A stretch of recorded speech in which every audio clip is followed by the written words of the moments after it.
My name's Kevin DeWalt, founder of So Helpful, and we are here to talk today on a webinar, I guess with about 10 or 12 of us, on ways to use LinkedIn more effectively to get people to call you for help. And so, got a couple people on the hangout with me today. We had offline discussions about this, and we thought it would be better if we all sort of got together and talked about it. Um, I'm still picking up a lot of background noise from somebody's mic. It sounds like there's like something going on in the background. I don't know if who's ever on there can hear me or not. Uh, okay, I don't know if you guys are picking it up, but it's a little bit better now. So why don't we just do a couple quick intros? Bruce, I'll go ahead and start with you. Thanks, Kevin. My name is Bruce McCarthy. I'm a longtime product guy, lots of different companies that I've worked for, and I'm also a serial entrepreneur. I'm in my third startup. My job really is all about helping product people and product teams, product development people, product management people.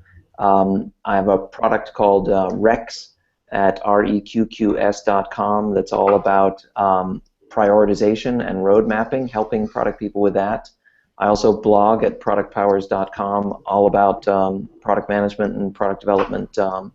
And I use So Helpful as a centerpiece of my strategy in helping people. And I do a lot of consulting with product management and product development teams. Awesome, Bruce. Thank you so much. And Bruce, we just did a great interview with Bruce on So Helpful about how he's basically how he's being helpful to grow his business, and I'll include that in the link in the webinar afterwards, so everyone can take a look at that. So, Lee, great to have you from California. Can you hear me okay? I can hear you great. Yep. Okay, great. So I'm Lee Schneider, and I run Red Cup Agency, which is a media group, promotion group, communications group in Santa Monica. And I also have started an online school called Digital Fundraising School, which is a crowdfunding and media school. Most of my time these days is spent teaching. I teach for USC, crowdfunding and media, and I teach online at Digital Fundraising School. So, and I've been finding we kind of got into the whole thing with LinkedIn, and also we want to talk about AngelList a little bit. Todd has some thoughts about that because it seems to be a good fit, but kind of a bit of a mountain to climb to get the right, if pitch is the right word, I'm not sure, but get the right connection with people on LinkedIn. So I'm looking forward to this, and I guess that's my intro. Awesome. Okay, and Todd, you want to go ahead? Sure. Thanks, Kevin, and thanks for setting this up. I'm Todd Rossholt, and I'm just down the street from Lee. We actually convened yesterday. I have a business development and growth consultancy for the live event industry. I've been kicking around a concept and idea called Tentpole, which is to organize and connect the live event industry. So I'm working on that startup as we speak and continue to do consulting in the event industry. And thanks for having me, and just starting to get my arms around Kevin's platform and just starting to use it a little bit. And Lee and I convened yesterday with another gentleman, and we started kicking around this call, and happy to chime in on some of my ideas about what's kind of happening on AngelList versus LinkedIn, and happy to share my thoughts on that as well. Yeah, that's fantastic. That's great, guys. I do have an AngelList profile with my investments on there, but I've not been an active user of it, but I had never even thought about that as another possibility. Although there is at least one other person from Silicon Valley who's on So Helpful that sort of encouraged me to do that. So I guess it's something I have to learn about too. Okay, so we got two other people who join us. We got Mike. Actually, let's go with Mike Fishbein first, who's now digital nomading it, I believe. You there, Mike? Hey, yeah, I'm still in New York for the time being. I'll be digital nomading a bit starting in July for 2 months.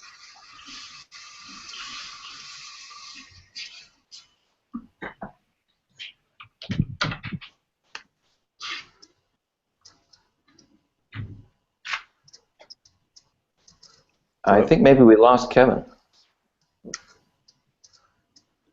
Mike, are you through with your intro? Shall we keep the ball rolling? Sure, yeah, let's keep it going. Okay. We got another person who joined named Michael, just to your left on my screen. Michael, you want to go? Sure. Sure, I'm Mike Michelini. Can you hear me? Yep, we can hear you well. Okay, great. A little bit of delay. So I've been on So Helpful since the beginning with Kevin. Yeah, I'm an American in China. I do e-commerce and internet marketing in South China.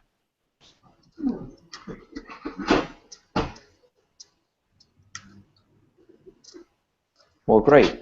I'm going to assume that we're going to get Kevin back shortly, so in his absence, if you don't mind, I'll try to organize things a little bit. I think the topic was how can we leverage LinkedIn with So Helpful together to forward our businesses.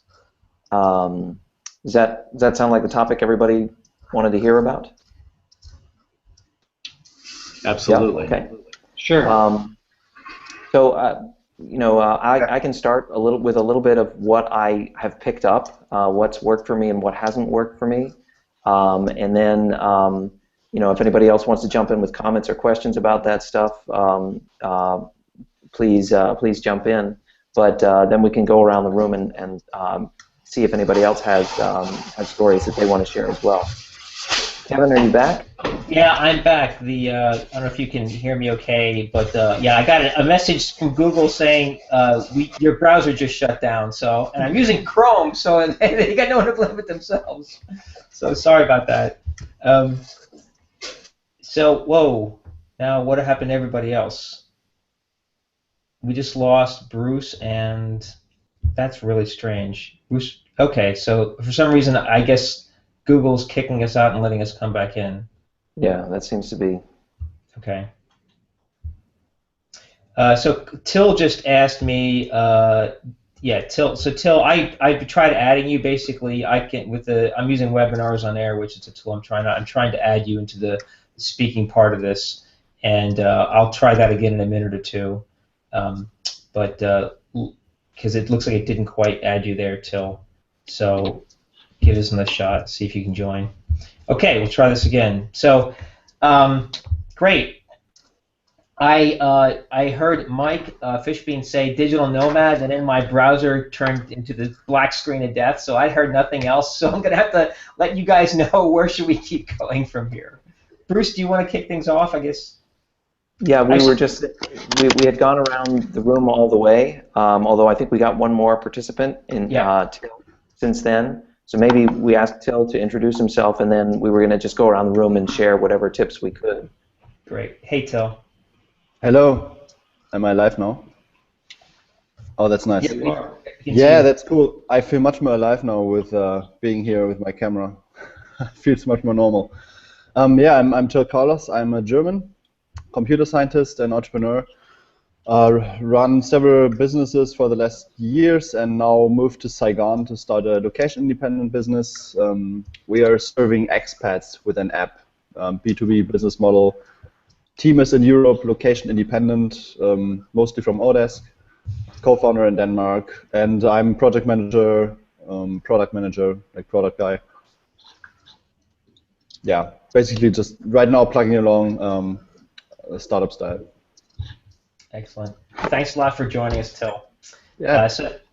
So apologize for all the technical issues here, but I know you guys have used Hangouts before, and so you know this is kind of the way things go. So Bruce, do you want to maybe kick things off, since I think we've had the most detailed discussion about this, and you've got maybe the most specific advice for folks. Sure, happy to. Probably just ask those of you who are like not speaking and maybe mute your mics when you're not. It'll kind of hold down some of the background noise. Great. I'll tell you what I'm doing, what I've tried, what's worked for me, and we can discuss as seems appropriate. So as I mentioned at the outset, I'm doing a couple of different things to try to help product people who are involved in producing products, mostly software products, but other things too. And I'm doing that by blogging, by producing this product, my own startup, Rex, and by consulting with folks. And I first started using So Helpful as a way to do customer development for my software product, for Rex.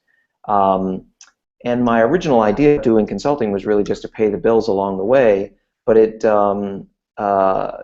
my current business is really a mix of those two things. So I'm using So Helpful and my blogging as a combination of a kind of a helpful content marketing strategy to try to drive the people I need to talk to me, both for Rex, for the product, and for the consulting. And that seems to be working pretty well. I tried at first all the things that Kevin tells you not to do. Like I tried using the term office hours, putting that in my email signature and on my blog, and that got absolutely nowhere. I started using LinkedIn to try to. I put a link to it on my LinkedIn profile, but as far as I know, nobody's really used that. But I started using LinkedIn really as a way to promote the content for my blog and to get discussions going on that. So what I would do is I've signed up for LinkedIn discussion groups. You can sign up for, I think, up to 40 or 50 of them, and I've signed up for a bunch that are about product management and product development. And whenever I have a new blog entry that I think will be interesting to that community, I will post a link to it in all of those discussion forums. And I will try to have some thought-provoking, controversial, or counterintuitive kind of headline and get a discussion going in the LinkedIn discussion group about that topic, which positions me as an expert on the topic and drives people to my blog, where they get exposed to my So Helpful link as well. But that still really wasn't driving much in the way of So Helpful traffic. I tried at the bottom of lengthy discussions where people were clearly engaged, I tried saying, if anybody wants to chat about this, you can sign up for some time with me on So Helpful. But that also wasn't really getting any traction. What started to happen over time, though, was that people started spontaneously asking to link to me, people I didn't know and hadn't met. But then it turned out that they had read my blog or they had seen and participated in the discussion, or they had been to some other event that I did. I do webinars. I do appearances at product camps. I help to organize the Boston Product Management Association. They'd seen me somewhere else, and then they'd run across me on LinkedIn, and they just requested a link. And usually they didn't have much of a reason. They just kind of wanted to be linked to this person that seemed like they had some expertise in an area that they care about. But they just attempted to link. And maybe the rule of thumb is not to accept connection requests from people you don't know. But a bunch of these people had really great titles for the people I wanted to be talking to in customer development, either for my product or for consulting business. So I started accepting those connection requests from vice presidents of product management, CMOs, engineering managers, people who are in my target market. And then what I did was I thought, well, okay, I got to make use of this connection. They've connected to me. Why did they want to connect to me? Is there a lead here? So I just devised this really short note back to them. I didn't email them. I sent it right. Well, sometimes I email it to them actually, and sometimes I go through LinkedIn. And actually, now that I think about it, the emailing them works better than going through LinkedIn. I email them back and say, hey, thanks for linking. I love learning about other product people and what kind of challenges they're facing. Why don't we spend a half an hour on the phone getting to know each other? And then I would post the So Helpful link right there that they could click on and and set up an appointment with me. And the surprising thing was that started to work where nothing else had. It started to work straight away. I started to get something like 40 or 50% of the people who I sent that note to actually setting up a So Helpful call. And one of them turned out to be where the client whose site I'm at right now. Actually, I'm at this company's location in Waltham right now, which is just outside of Boston, and they've turned out to be one of my most important clients. After a couple of So Helpful calls, the senior VP of R&D at this software company said, "You know, you've been really helpful. Would you like to come in and talk to my CEO? You've convinced me we have a lot of things to talk about," and that turned into a really great consulting gig. I think the reason this works, this is my speculation, but I think the reason this works is that these people are raising their own hands and saying that they need help, saying that they want something from me, whether it's they're interested in my product or they're interested in my expertise. One way or another, they want to start a conversation with me, even if they're not completely sure exactly what the nature of that conversation might be. And I just do my usual helpful thing, asking a lot of questions, trying to understand their problem, trying to offer whatever advice I can. That works for me in terms of customer development, in terms of understanding the problems in my marketplace, in terms of having good content to write in my blog, and it actually turns into business a surprisingly large percentage of the time. So I'm seeing some chat here. Somebody says, did they already link to me? And the question and the answer to that is, yeah, they attempted a link, they requested a link, and I accepted it, and then I wrote them the email, because once we're linked, I actually have access to their email address, where I don't have that until the link actually occurs. So that's my practical advice, having stumbled upon it by trial and error. And I don't know if it would work for everybody, but it has definitely worked consistently for me. Any questions about that? Any riffs on that? Somebody else have an idea that might be similar?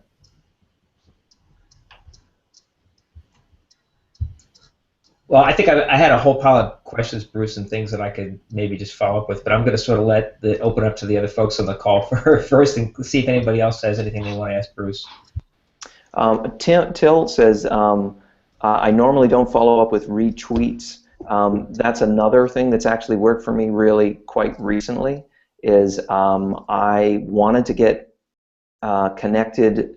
I was doing some business development / customer development for a client, and I wanted to get connected to a guy who was an SVP, a chief product officer at a company, and I had no LinkedIn contacts with him, no overlap in our networks at all, and I used Twitter. I followed him on Twitter.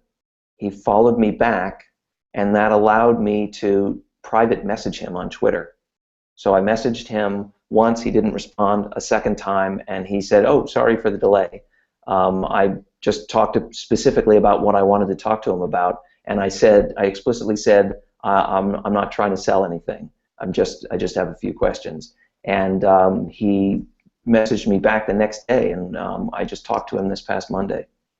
So it's kind of a similar parallel process on Twitter as it is to LinkedIn.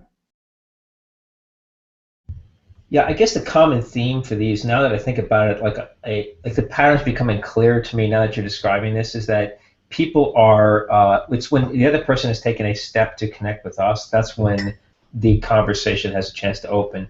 Ramley is actually just listening right now if he's still connected, but Ramley John, I know he's had a similar type of situation on Twitter. And I believe for him, it's either been they've retweeted or they've connected with him in Twitter. He's done the same thing, sort of follow up with direct messaging. I guess for me, generally, what I've found is that nothing converts faster than like a personal approach. Like I'd love to leave it'd be great if we could just leave email signatures and like static links somewhere, but like the thing that ends up taking the least amount of time with the highest ROI is a very short personal message to somebody where I specifically want to engage that person. And right now, where I'm doing that is the people who sign up for So Helpful. I just send them a quick email and says, hey, please crash some time with me if you want to chat. The one exception I'd say is the early stage entrepreneurs, just because there's so many and they're globally. I can write blog posts and get them to call me. But even that took me that took a while for me to get a reputation up before that would happen too. All right. Go ahead, Bruce. I'm sorry. Well, I was going to add one thing, but it looks like Till has a question. Yeah, that's actually a psychological principle in the Influence book by Cialdini. They found out that when people just took action, they are most likely to take another action. So when they link to you, it's likely that they're already open to do something. I had that recently. There was one guy buying my book, and I emailed him straight away, like, hey, how do you like it? And he's now one of my clients. So it really makes sense to do that follow-up thing. And yeah, thanks for the advice, Bruce. It's really good. The one thing I was going to add just to wrap up was I think of this still as an extension of my content marketing strategy. I'm putting the blog out there. I'm doing events and webinars. I'm offering information that I hope is educational and entertaining for my target audience that will get them to read it and position me as someone they want to, that has expertise that they want. And then I'm generating leads from that. And the leads are coming in through LinkedIn, so that's where I'm responding to them. They're sometimes coming in through Twitter, so I can respond to them there too. And the key in any content marketing strategy is generating the right leads and then finding a way to convert them.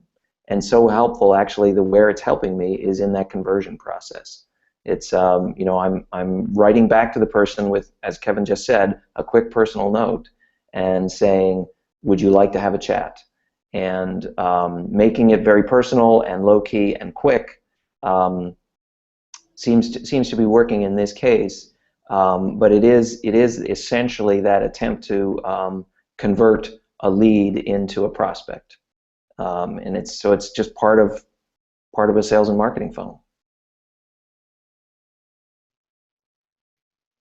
So that's the end of my spiel. Bruce, that was that was awesome. Thanks so much. I was on mute because I was taking notes as you were chatting here. Todd, anything you wanted to? I know you've tried a couple of things on LinkedIn. Anything you wanted to echo on that, like maybe things that worked for you or didn't work for you, and yes, you just asked a question there, so I'll shut up and let you type or talk. Thanks, Kevin. Great insight, Bruce. Can everybody hear me okay? I can, yeah. Sounds great, Todd. So I take a slightly different approach with LinkedIn. I assertively and proactively prospect through people that I want to connect with. My business really kind of looks at three different stakeholder groups: the organizer, the event, the venue, and the suppliers that make up the ecosystem. And I'm constantly trying to get more customer development and insight into my startup that I'm working on. So I use LinkedIn as a prospecting tool. That's the good news. The bad news is, interestingly enough, I just hit my ceiling last week of 3,000 invites, and they sent me a warning message. So, but I send out some very simple language that I'll grab from my inbox, and I customize this slightly, but I'll send out, say, a half a dozen some variation of this. Typically what I like to do is find an event that's actually happening. The Los Angeles Chamber of Commerce is having a small business gathering tomorrow downtown Los Angeles. So I wanted to connect with the director of events at the LA Chamber. So I just wished her a great event tomorrow, and when the dust settles, love to come downtown and buy you a cup of coffee. And take variations of that type of language, and I probably get about a 60% response rate on my connection, and then I'll put that into a nurturing sequence with other links, and now hopefully going forward, the So Helpful link. I haven't started doing that yet. I'm actually a little bit behind, so I just created a tab in my Google Apps and put that in.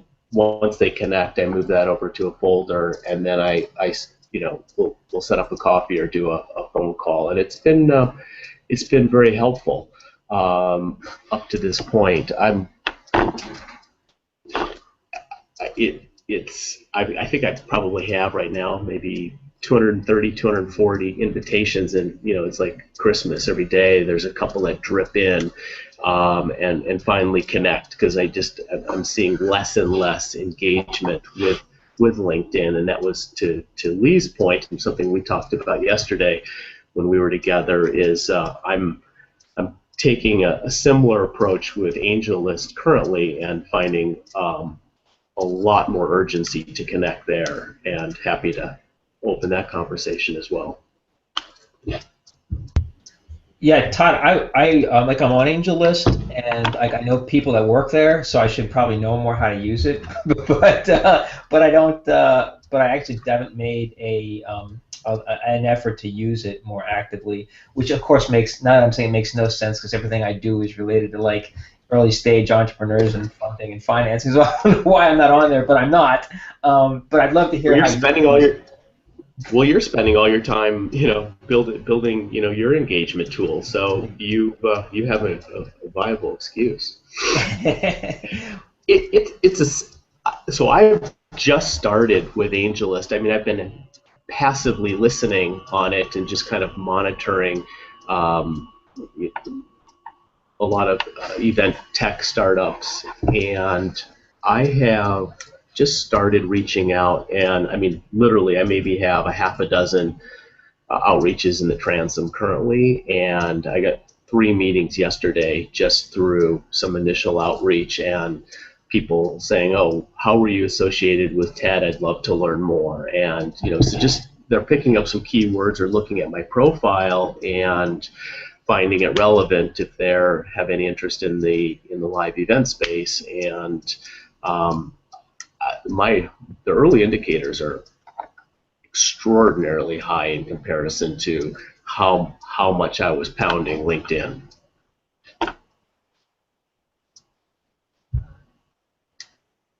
So, Todd, maybe. So I think what might help me understand the context a little bit better. So for your, for LinkedIn or for AngelList, are these people you're reaching out to for the services work that you're doing, or part of the product work you're doing? Is it more like discovery, what do they need, or is it actually part of the sales and closing the deal?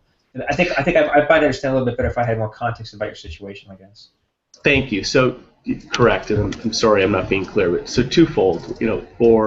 For the consulting practice, it's clearly it's a different message than wanting to gain insights about this vertical knowledge network that I'm building for the live event industry. So depending on who the target is or who I'm trying to connect with will alter or change my approach. Obviously, my approach in selling growth strategy and consulting services to primarily event organizers has slightly different language than if I want to gain insights and perspective from somebody who is in the industry at a higher level, that I want to get some validation as it relates to Tenfold, which is my startup. So I have kind of 2 different strategies, and I keep them very distinct.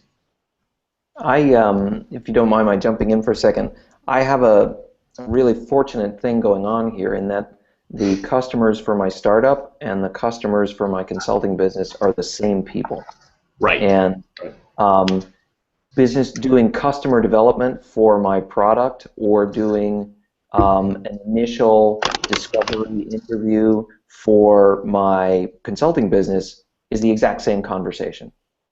And so what I'm finding is that using this notion of just being helpful and just giving them a free half an hour to just listen to their troubles and get to understand them better does two things for me. One is three. It positions me as helpful and as an expert, but it also gives me all the information I need for customer development. It tells me what their problems are and helps me refine my priorities for my product, and it gives me all the ammunition I need to sell them on why they need my consulting services. Oh, well, clearly you're dealing with this problem and that problem, and I've run into that before, and here's some things some other companies have tried. Would you like some help with that? So it becomes very natural and doesn't seem like a hard sales pitch at all, because it's not. Because I'm genuinely trying to be helpful in one way or another. Right. Yeah, I find that to be the thing that really works most for me is there's a clear need, and both of you have touched on this so far. You know, when I don't have the same people as like Bruce has. I have separate people like Todd. I have agency people. I have crowdfunding people. The people who I've helped the most have been the crowdfunding people, and I like to call them people in pain. You know, usually they have a campaign which is going south or they're in trouble, and they call me up when it's time to pull it out of the fire. And about 75% of the time, I can do that. But what makes it work is the sort of collegial relationship. You know, both of you touch on this. It's not about selling something. It's about establishing some kind of collegial relationship and connection. And I just wanted to just jump in on the LinkedIn groups, starting a discussion like what Bruce was talking about. That's really the way to go. You sort of have to take a spin around the neighborhood first before you can just start reaching out to people. So doing that by starting a discussion is really, really helpful. And taking it into kind of a collegial relationship or can I help relationship. But the trick, I think, and Kevin actually helped me with this, to be as specific as possible, even though casual sounding, but to be very specific with that return email or return contact. You know, it really has to be, hey, I can help with that. That's not really going to work. It's like, I can help with the specific issues you're facing right now. That works. You know, and I've gotten a few clients that way and certainly had a lot of interesting conversations that way. So Lee, for most of the help that you've been doing for people, is it on the people in pain side or is it on the clients? Because I think for me, I've you know, between like Justin Wilcox and myself, I think we've cracked the early stage entrepreneur thing, right? And you know, now there's like this Randall and Thomas Bichon, other people who've kind of come after us, who've figured out the same thing, and we've reached the point now where it's the challenge is not getting more of the early stage entrepreneurs, it's getting the right ones. And I'm happy to tell you how. You may have seen on my blog of how I'm changing the strategy with who I'm helping, and it's working quite well. But I guess for you, the question is, how do you balance the two of those? Do you get so many people in pain that take up all your time, or have you figured out a way to sort of manage those two? Well, you know, the good thing about people in pain that I can help is there's an end game there. You know, I can actually help them. And the needs are really, really specific. So, you know, I started an example use case. I started my crowdfunding campaign too early. I didn't get enough traction. Right. Now I have 39 days left or 20 days left, and I need $25,000. You know, and I actually, if the conditions are right, I can help with that. It's harder with the sort of generalist approach, like, hey, I'm interested in working with you, or I could help with communications, blah blah blah. You know, I think that's a lot harder. So I've found more results and actually less, if we can call it time wasting, or at least not perfect use of time. Let's call it imperfect use of time. Very low imperfect use of time with people who are in pain that I can actually help. Higher ratio of just sort of like blah, blah, blah, yaketa stuff with people who, you know, they don't really know what they want, they haven't really figured out what they need. You know, a crowdfunding person at the end of the game, you know, they know what they need. They need to raise the money. And if I can help them, I can help them right away. Yeah, that I can see. That makes total sense to me. I think the best ones I have with entrepreneurs are the ones where it's a very specific question around lean startup, a blog post. Or the tough ones are, I've always wanted to be an entrepreneur, and I'm like, cool. Yeah, I mean, it has to do too with, you gave me, I've done some A, B, C testing on what the response email should be, and you gave me some ideas, and I actually have 3 versions of response email, and the only one that's worked the best has been crowdfunding. The collegial, I'm interested in learning more about what you're doing. It worked for Bruce, but it didn't really work for me. Just saying, you know, the connection with someone who really needs something, that's been working better. Hey, Lee, do if you I can know? jump in on Go that ahead. one. I think the reason it's working for me is because I'm not going out reaching out to these people. They're reaching out to me. Yeah. And they're reaching out to me because they perceive that I have a specific expertise. And so I'm finding that almost all those people who reach out to me do have some sort of a problem in mind. Even if they haven't completely articulated it yet, they've got something in mind. Sometimes it's just career advice. I do get a fair amount of that. And I'm just paying that forward, hoping that someday they'll, when they have a job, and they're in a position to hire a consultant, or they're in a position to make a decision about a tool for their product team, they'll think of me and think of me well.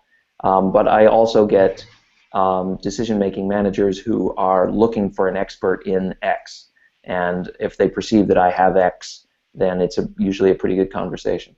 Mm-hmm. Yeah, I think that's a key thing, because in that way you become the most interesting guy at the party. You know, you're the guy that they didn't expect to meet in some ways. Like, hey, this great deep expert has shown up and is going to give me some help. Whereas I sometimes have the problem of being, you know, tarred and feathered as the marketing guy, you know, the PR guy. I'm sort of the guy they don't want to hear from. So I have to overcome that sometimes, which creates an additional hurdle. You know, I'm not necessarily the guy that they want to meet at the party, unfortunately. Right. I was a salesperson a long time ago, and I really didn't enjoy that job. And it was partly because I felt like I'm a salesperson. You know, and I felt like I felt like a used car salesperson. And it's more. So I guess maybe I'm a little more allergic to seeming like a salesperson than maybe I need to be. Maybe I'm sometimes not aggressive enough. No, but I think, yeah, I like the way you're doing it because it's that collegial approach. Right, right. It's very non-threatening, and I've used that as a product manager to get really good conversations in the past where they've had a bad experience with the salesperson, and I'm coming in to be a little bit more of a listener. And that, as I mentioned earlier, that listening gets me all the information I need to be a really good salesperson. Mm-hmm. Great, Bruce. So a couple people are sort of. I'm sorry for being distracted in the conversation. I'm trying to, like, there's a few are joining, and like I've been following more on the chat window to try and make sure they're getting connected and everything correctly. So I guess, Lee, one question you had is for you, when you're saying that you're seen as the marketing guy, is that because you're reaching out to them directly and it's not a response to when they're coming to you? I mean, I guess I'm wondering, is it a tactic or is it just the situation you're in with the way you're trying to grow the business now? I think it's a bit of both, but you bring up a good point. You know, I'm doing a bit of, or tried to do a bit of what Todd is doing, which is actually reaching out and linking to people. You know, and people will, on LinkedIn in particular, they'll link to me right away because I have an interesting background and I seem to be worth talking to. But getting past the initial hurdle, I think there's a resistance, and that's where I think the kind of, you know, how can you really help me thing comes in. And like I said, the crowdfunders are more willing because they have an immediate need. Yeah. A lot of responses I get are, you seem really interesting, but I don't need you right now. So let's put this on the back burner and I'll catch up with you. You know, cordial, nice responses, but not what I'm looking for. So I am probably going to shift more to what Bruce is doing, which is just basically letting people, you know, letting people connect with me, which people do all the time, and just send out a more kind of exploratory, if we can talk kind of email and see what happens.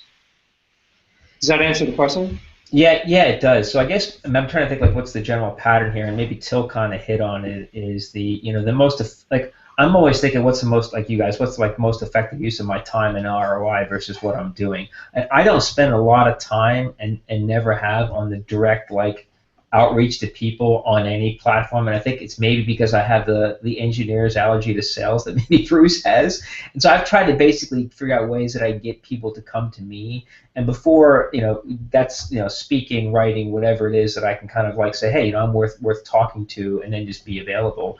So I guess I'm trying to think the meta pattern seems to be almost like putting something out there where people get awareness that you're somebody that's knowledgeable, waiting for them to make, like the way I guess Till put it, to take one step or take an action, and then following up immediately with them, giving them an opportunity to take another step down the action.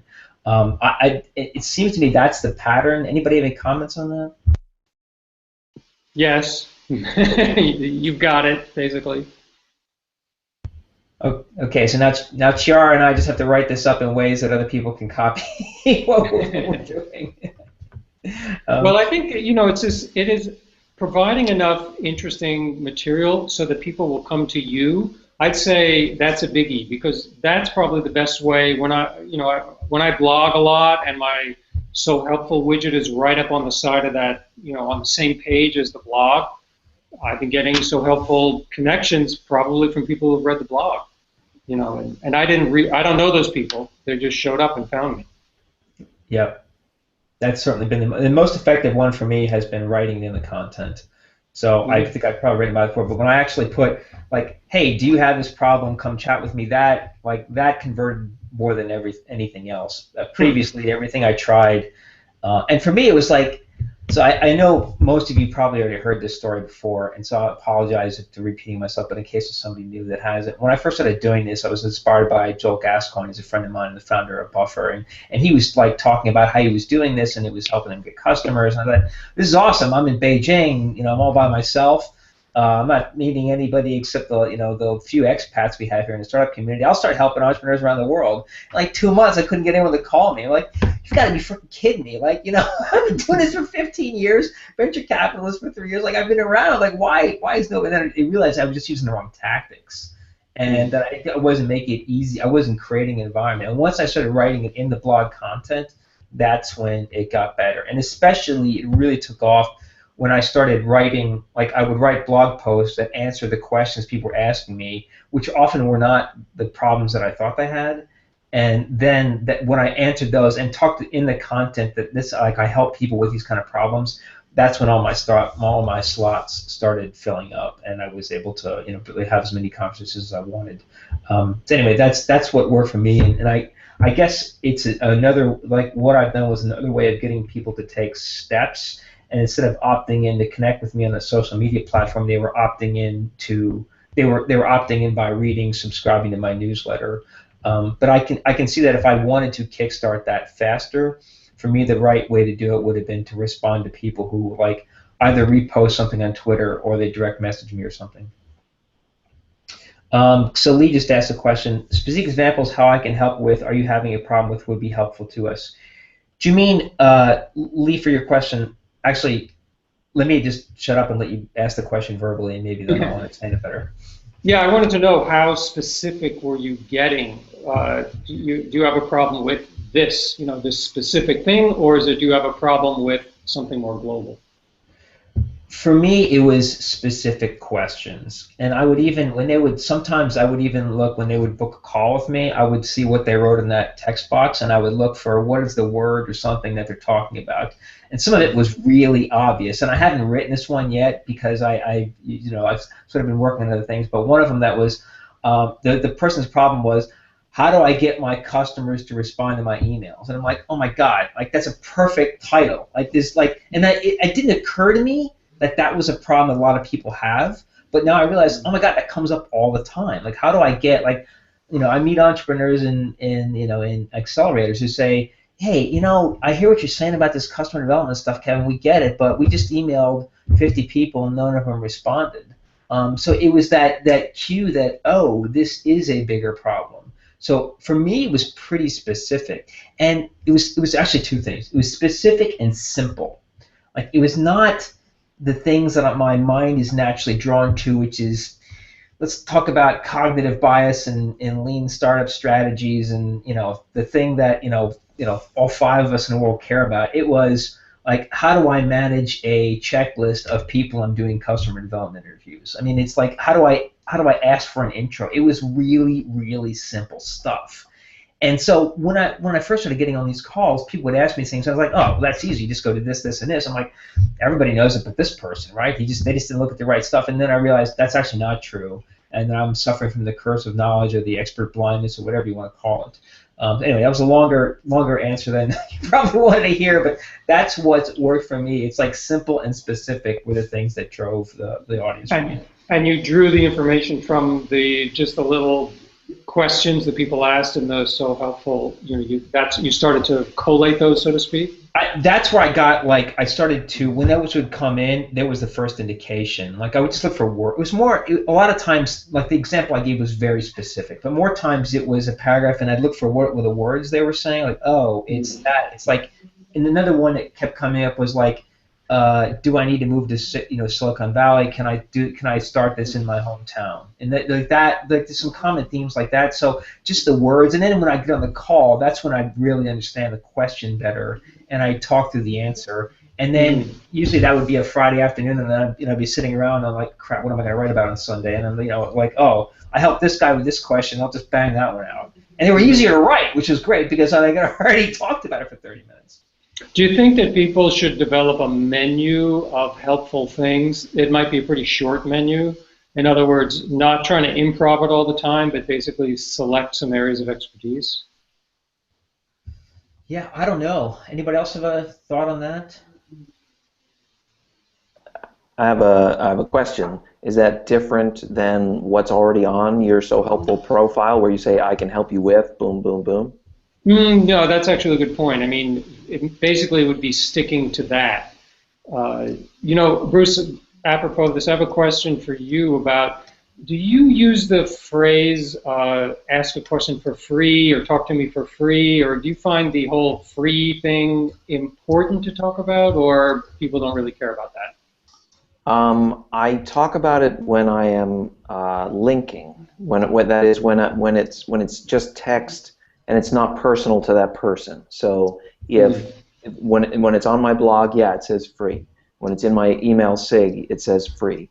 And in fact, it says that I help product people buy, and it says developing products, consulting, coaching teams, and the other thing it says is giving free advice, and then that links to various different things, including So Helpful for that last one.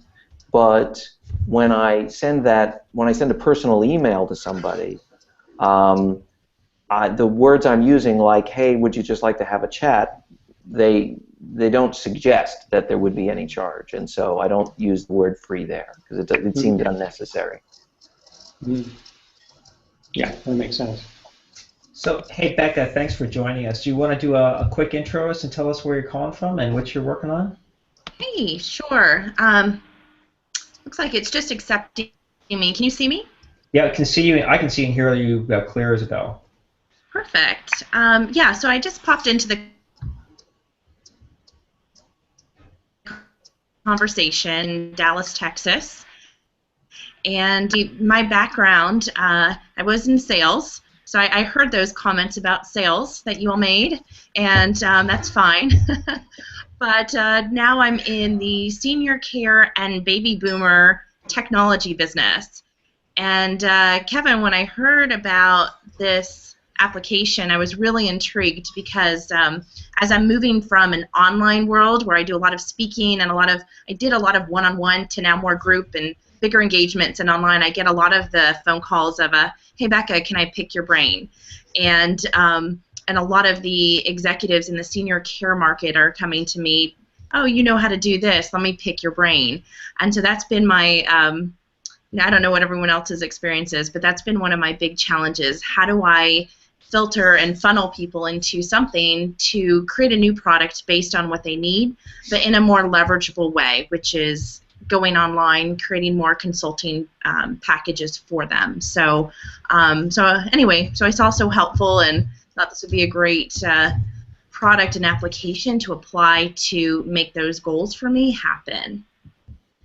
So, Becca, I'm just going to maybe sort of kind of keeping with the theme here of like how you actually get people to make that initial outreach. So how are these people finding you, and like how? Because it sounds like, I mean, I get some of this too, like, hey, Kevin, you know, this incubator said you're great. Can you come and talk with me? So I get some of those inbound emails, and I usually say, sure, man, grab a slot. We'll be happy to chat. How are you doing that? Because it seems like you've got a great situation where you have like potential paying customers who are like, you know, in a position to write a check or at least make a decision, and they're contacting you. And I think there's a whole lot of us who would want to figure out how we can do that. Well, I wish I had a lot more. I'm in a very interesting situation. So I have people calling and people wanting to hire me, but my niche is in the senior. I mean, I've worked with people who are 90 years old, 100 years old running businesses, and they're very fearful of technology. So my challenge is, how do I grow my business? So I've got all these people calling, and they want me to come to them in this very old-fashioned one-on-one business, and I'm trying to get all these new tech users to move online and be comfortable with talking to me and accomplishing their challenges via this technology. So I don't know, I'm sort of figuring that out and just trying to put more of my presence online to get my audience familiar with how I'm going to work. So I don't have the answer except that I'm setting up that presence online with YouTube channels, blogging, articles available online, and just getting them available, or making them familiar with where I'm at. So that doesn't answer your question at all. I'm pretty much in a very different situation than you all, and different problems. Well, I guess so. I guess it sounds so. Some of the people contacting you, are they like the? I'm assuming that a lot of the clients you want are like the facilities managers, right? Is that like the people you want to talk to primarily, or? And are they contacting you, and how are they finding out about you? I guess is the question. So my business started locally in Dallas, and so I have a known presence of being out in the field. So I've done, and I really truly believe in that. Wherever you are, it gives you something. So when I started my business, it was all offline, but that allowed me to do all my R&D. Instead of doing Survey Monkeys, I was hearing what the people needed right where I was. And so I strongly encourage people to and I haven't heard everyone's story, but just being offline and being known. But I also I have a very clear niche. I'm working in a senior care, baby boomer type business in technology and for new users only. So I niched, and then I niched down again, so it was very clear with what I'm doing. So, which I'm sure everyone here understands the principle of niching and niching down. But that helped doing offline and then growing my list with different lead magnets to start that online lead generation. And not answering my phone anymore. So there'll be none of that. Well, yeah, moving to China will take care of that for you too. If no one calls you, don't have to worry about it calling the phone here, except for like advertisements in Chinese. So we've got about 3 minutes left here, and I want to wrap up on time to be respectful of everybody's evening in the U.S. But like maybe final questions, maybe things you were hoping to get out of this that you didn't. Anything you want to jump in before we wrap up here?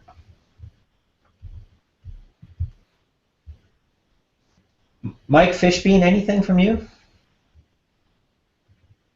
No, I think I appreciate the advice on getting in action first, and then going for the So Helpful call, and then some of the ways to kind of phrase the messaging in terms of proactively asking people if they want calls. So I think that's a good way to start the conversation with people. Yeah, and let me know if you end up trying anything, because I know, Mike, you also do a lot of the products and services you're creating for entrepreneurs, and so I don't know if you heard some of what Todd was talking about AngelList, but if you end up experimenting around with that, please let me know, because that's something I'd like to learn a little bit more about. But it seems like for the audience, people you're trying to reach, that's kind of the ideal social platform. Yeah, I can totally go for it. So. Great. Well, okay, on that note, I'm just going to go ahead and wrap things up. And thanks a lot, everybody. This was great for me. And, of course, you know where to find me if you want to chat further, if I can help you sort of one-on-one think through some of these things. And it's all wonderful. And just a final quick announcement is that this is slowly merging, slowly growing out of this being just a product that I'm working on.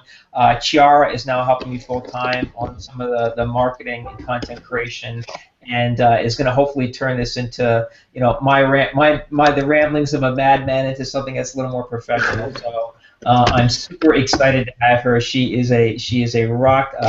She's incredibly enthusiastic, and so if you end up hearing more from her, that's because she's often better at communicating this messaging than I am.